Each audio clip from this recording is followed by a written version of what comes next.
Good morning, everyone, and welcome back to Coffee and Headlines. It is Sunday, May 3rd, and we are here today, as every other day, at 10:30 in the morning, looking to learn about the latest headlines from places near and far as they relate to Puerto Vallarta. We're also looking for ways in which we can keep our souls nurtured, our minds occupied through interesting topics and suggestions. If you're new to this broadcast, my name is Paco, and I am a Puerto Vallarta resident, and I've been doing this for a little bit over a month, and I continue to do it and look forward to it every morning. There's always a few people that join us every day, and it's always nice to say hello. And if you're new to these broadcasts, simply type the word new in your comments, and we'll be happy to give you a proper welcome. If you're catching the broadcast later on in the day and you want to leave a comment, we will read those as well. And if you're catching it on YouTube, we want to say welcome to our YouTube viewers as well. We broadcast live on Facebook, but we also upload all these broadcasts to YouTube during the day. It's great to see some regular faces: Colleen, Mihal, Stacy. It's great to see you. Today, we're going to have our usual headlines, and then we are going to talk a little bit about the daily conference that is sent from Mexico City every day about COVID-19. We are going to review other uplifting things that are going on. And last but not least, we're going to look at shave and a haircut. And you may or may not know what that phrase means. It is a phrase that has something to do with piano music. It has something to do with deadly insults. It has something to do with ice cream. And we're going to look at all these connotations in a minute. But let's start with the official stuff. Now, usually what I do is I do all this research and look at headlines here and there. And I'm going to have a few headlines to share with you. But yesterday, I decided to go back and watch the daily press conference that comes to us from Mexico City that is led by Hugo Lopez-Gatell. Hugo Lopez-Gatell, as we know, is our spokesperson for the COVID-19 pandemic. He is an immunologist, and his job is to communicate to the public what goes on. So every night, at 7 o'clock in the evening, there is a press conference. It is broadcast live on YouTube. And usually the format of this press conference is the first half, Dr. Lopez-Gatell speaks about the latest news. He shows statistics. He shows a lot of graphs and charts. And then frequently he invites other professionals to speak about specific concerns. For example, when there was a certain shortage of blood donors, he brought in somebody to speak about the importance of doing this. When there's been other specific concerns related to the virus that have to do perhaps with senior citizens or women, he spends the first half of the conference with other professionals talking about this. And the second half of the conference is spent with questions and answers by members of the press. In all honesty, I never watched the second half of the press conference until last night because Dr. Lopez-Gatell is always very clear in his explanations. He is absolutely eloquent in the way he speaks. I mean, if talk about building presentation chops, here is a man who represents our country as far as health is concerned.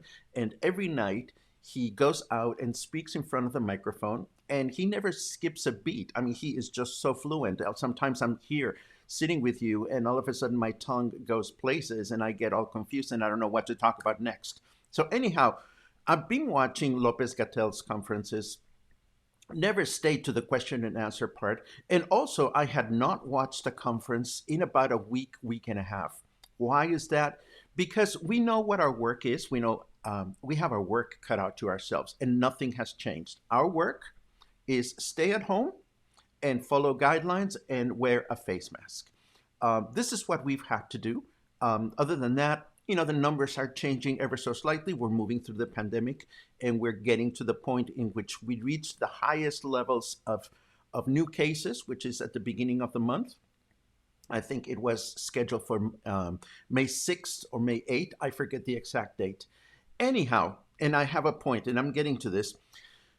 Last night, when I was watching the rerun of the press conference, I was intrigued because some of the comments I saw on YouTube had to do with members of the press being not very knowledgeable. Now, in press conferences, you think, or I think, that the correspondents that get invited to these events are people that are knowledgeable in their areas of expertise, and they ask pertinent questions and they ask intelligent questions. So yesterday I was intrigued about what happens on the second half, and boy, was that an eye-opening experience. Um, I've come to realize that the reporters that are asking questions, and I'm going to be, I may ruffle some feathers here because, and I'm going to generalize. I'm not going to be very accurate in this part, but all the reporters are twinks. I mean, they're young kids. I almost got the impression in watching them that these are the junior reporters that get sent by news outlets to cover these things, not the smart, inquisitive, experienced reporters you'd imagine. So a lot of these reporters are sitting through the press conference and they're looking at their phones because they're getting messages from their bosses or God knows whom that say, well, ask about this and ask about that. And some of the questions that they ask are so impertinent. There was a situation 2 days ago in which there was a very alarming video that was posted on Facebook. Apparently, a mother had just lost her son, and she couldn't understand how it happened so quickly. And she was saying in the video, well, I brought my son to this hospital and he was gone in a matter of hours.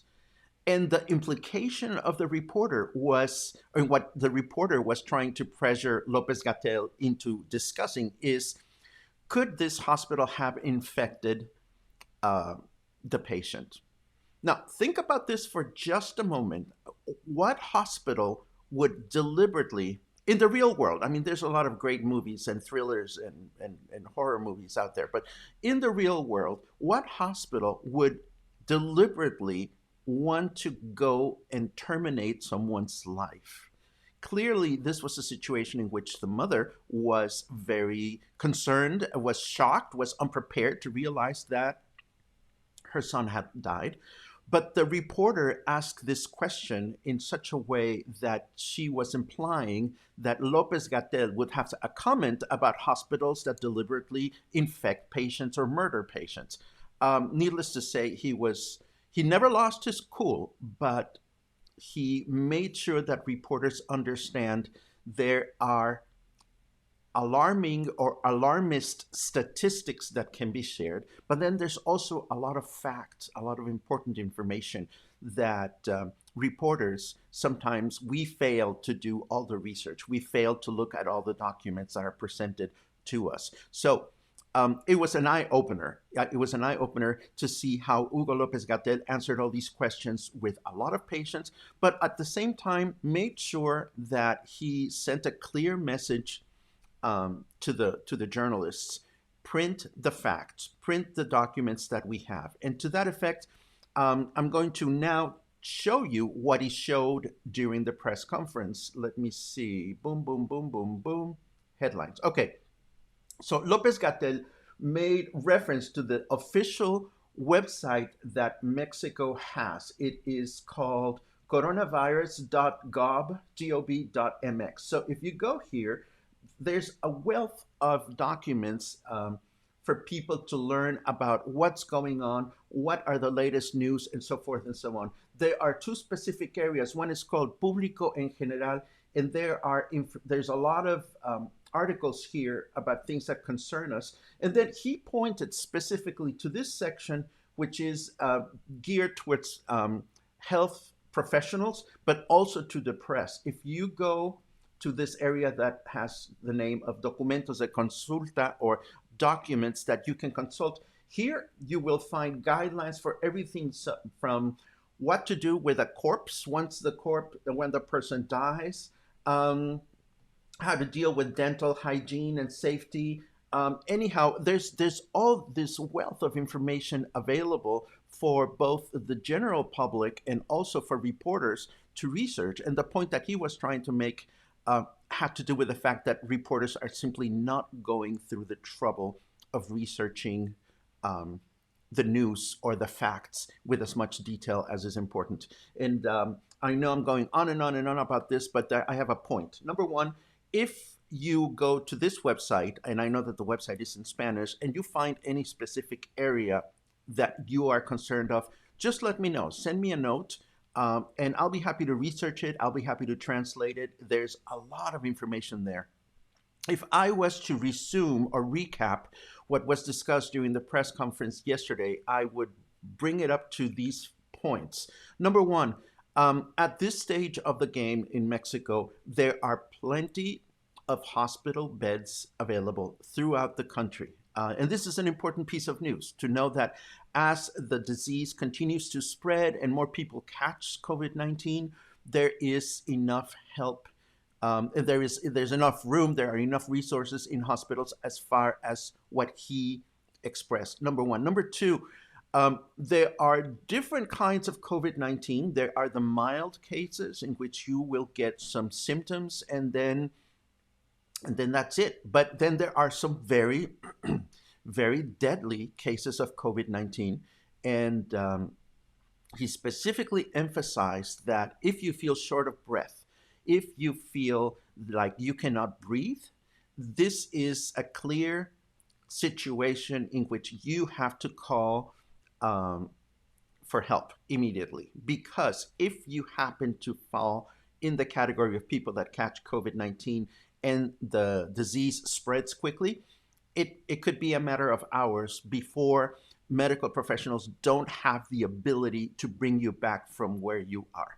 So these are the important things that I got from the conference yesterday. Of course, you're probably thinking, well, what specifically do I do if I get the symptoms? Well, I also found something yesterday on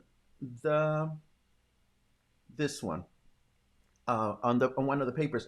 What can I do if I have symptoms and I don't have Social Security in Mexico, which may apply to some people that are watching this morning. There's a few scenarios outlined in this article. Number one is first scenario is if you think you have symptoms, you can call 911 and a person will evaluate you. And if you require to go to a hospital, you can do that. You know, you will get an ambulance or they will tell you where to go. And the second scenario is if you get to a hospital and they have no resources or ability to take care of you, they will suggest that you go to another place and they will take you in an ambulance. And the third scenario is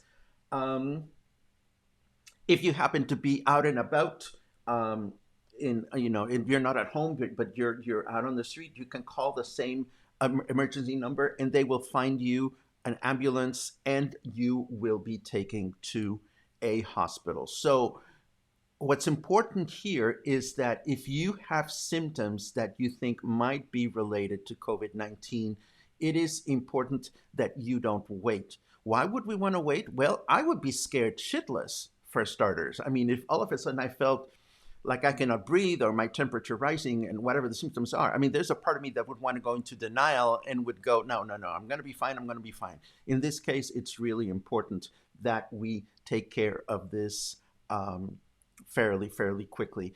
One more headline in case you are following the drama unfolding north of the border, and I thought this was an interesting one. The White House has blocked Anthony Fauci from testifying in front of a House committee. Now, I don't know the details about this one, but that just does not look very good. Again, US politics are not my strong suit, but I'll tell you, it is one of those things that has been interesting to watch. Let me catch some headlines and I mean some reactions from you because you may have some questions about this. I hope this part was informative and useful. Um, Thank you for the orange shirt. It's Sunday. It's Sunday. I didn't shave, and I don't want to shave today. I'm wearing my comfortable rooster shirt today, and that's what I'm going to wear because I have to dust today. I have to clean the apartment because it's filthy. David, good morning. Craig, good morning. Julie, it's great to see you. Darlene, Christy, Paul, Russell, good morning, everyone. He says, good morning, Russell. Good morning, Claude. And oh my goodness, all these people. And if you're watching this later on in the day, please forgive us for saying hello to one another.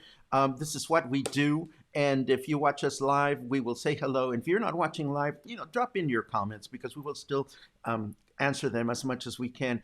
Pam tells us that the numbers are increasing daily here in Vallarta. Hospitals are not yet saturated.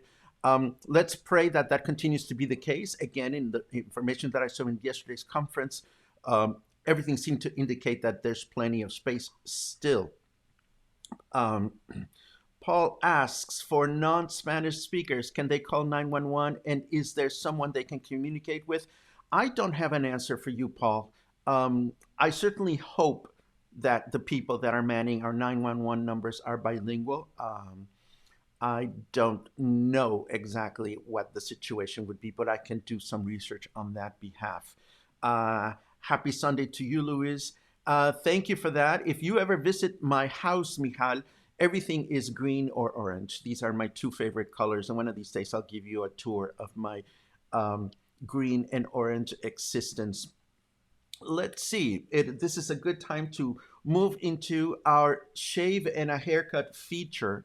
Now, I ask you, first and foremost, do you know what shave and a haircut means? And I can see you all raising your hands, maybe or maybe not. If you know what shave and a haircut means, keep it to yourself. Oh, here's an answer. This is important. Before I continue, for Paul Christ, locally there are several numbers that they can call and speak with someone bilingual. I will send the information to you, Paco. Thank you very much, Pam. This is important. This is very useful information for everybody. So we'll definitely hold on to this information and make it available as we get it. Now, let's move into some leisurely stuff. Shave and a haircut. Do you know what this means? If you don't know what this means, I can show you what it sounds like. Let's see. Ta-da! It sounds like this. It's 7 notes. It's a phrase, a musical phrase that consists of 7 notes, and it is equally popular, equally funny, and equally deadly. And it sounds like this.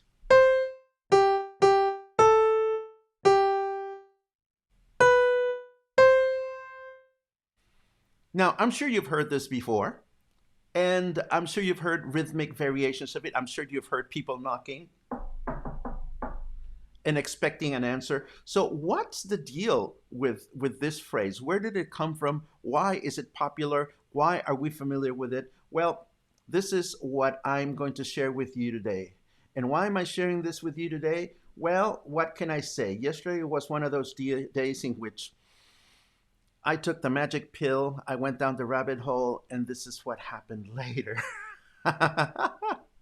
Anyhow, here we go. Shave and a haircut. Shave and a haircut is a famous, popular phrase that we know from this particular musical sample. And the complete phrase is actually shave and a haircut, 2 bits. And 2 bits is an expression that goes back to archaic English. It means quarter. That's what 2 bits means. And we don't know much about the origin of this phrase, but the whole business of getting a haircut for 2 quarters is what we think of when we hear this particular rhythm. We've heard this phrase as early as 1899 in a popular song by Charles Hale and called At a Darktown Cakewalk. And it is also featured in a number of other songs from that particular period. Um, the phrase is also it also appears in a 1939 song called "Shave and a Haircut-Shampoo," and this is a Tin Pan Alley song that was written by Dan Shapiro, Lester Lee, and the late comedian Milton Berle, who some of you may remember from television appearances. Now, there are many more instances in popular culture in which we've come across this particular rhythm or this particular phrase.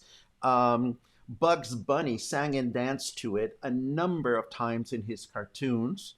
Um, Shave and a Haircut is the opening phrase in Lambert, Hendricks, and Ross's amazing song from 1960, Cloudburst, which was subsequently re-recorded by Barry Manilow in the 70s. Um, it is also the final phrase in the hit song I Can Do That in the 1975 singular sensation hit musical A Chorus Line.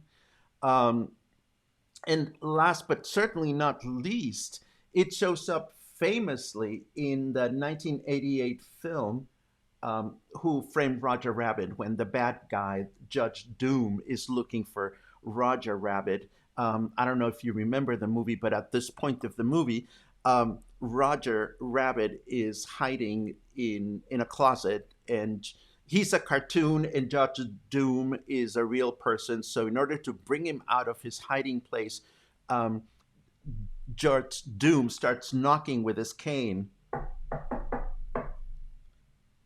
And of course, he keeps expecting something to happen because the rabbit, being a cartoon, has this compelling need to respond to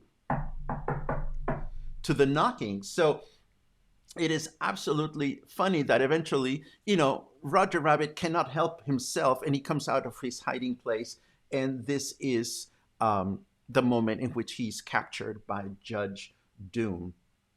So that is the particular origin of the phrase. This is what we know about it.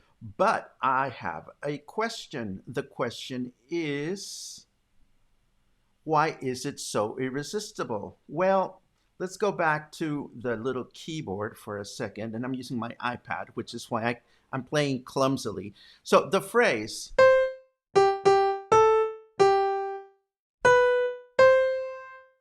that's the phrase, okay? So the phrase could also it could have been written differently, for example.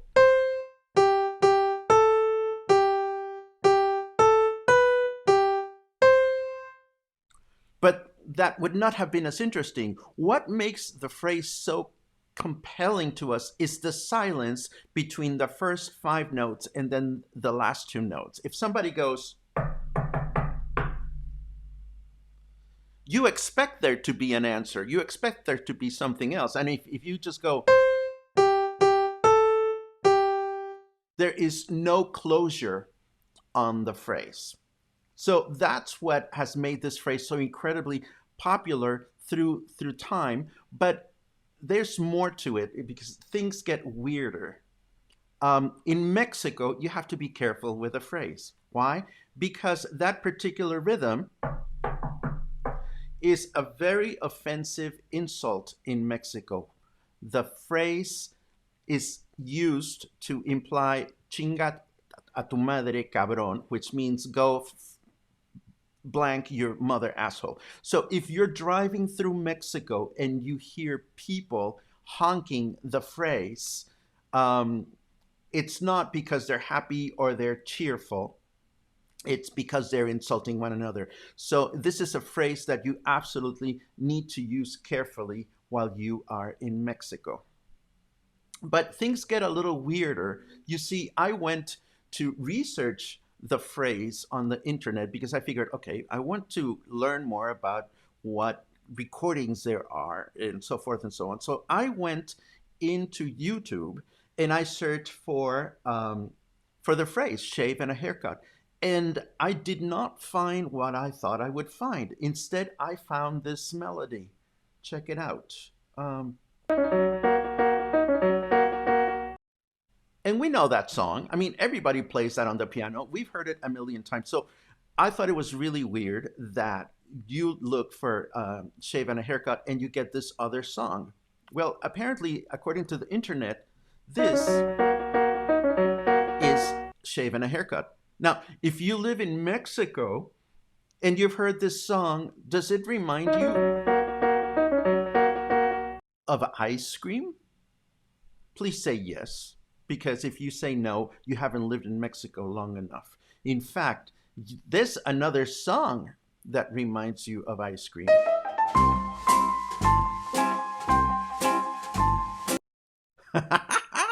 So things get really weird because I thought to myself, okay, where are these songs coming from? What is this music about? And here's where things get absolutely fascinating. Doing a little bit of research, we learn that the song that we know as "Shave as a, and a Haircut," this one, is actually a song called "Chicken Feed" that was put out in the early '60s by a man called Bent Fabric.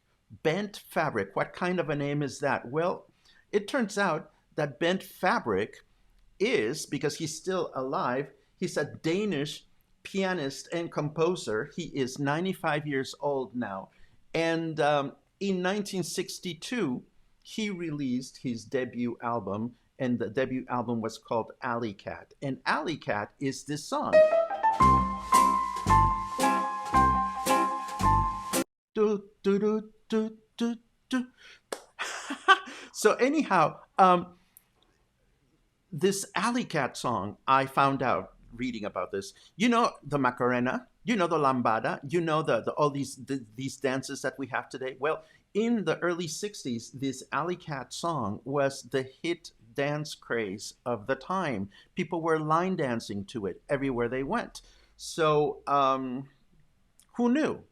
Who knew? That was my research for today. I had no idea what the connection was between the ice cream and the songs. And it would be really interesting to know where, when, and how did these two songs become the ice cream songs in Mexico. I certainly don't think that there is a big monster ice cream company paying royalties to the composer after all these years. But it is absolutely fun and weird that these two songs, you're out and about and you hear them, and it's the ice cream truck. Who would have thunk it? So here is this very quirky connection between shave and a haircut and music and songs that we play on the piano and deadly insults in Mexico and, of course, ice cream. As usual, I will leave you with links to all this music and other fascinating things that we talked about today. And let's see. Let me check in with you to see any more comments that you may have. Suzanne, love all your insights, and it's great to have Pam in the audience and hear her input too.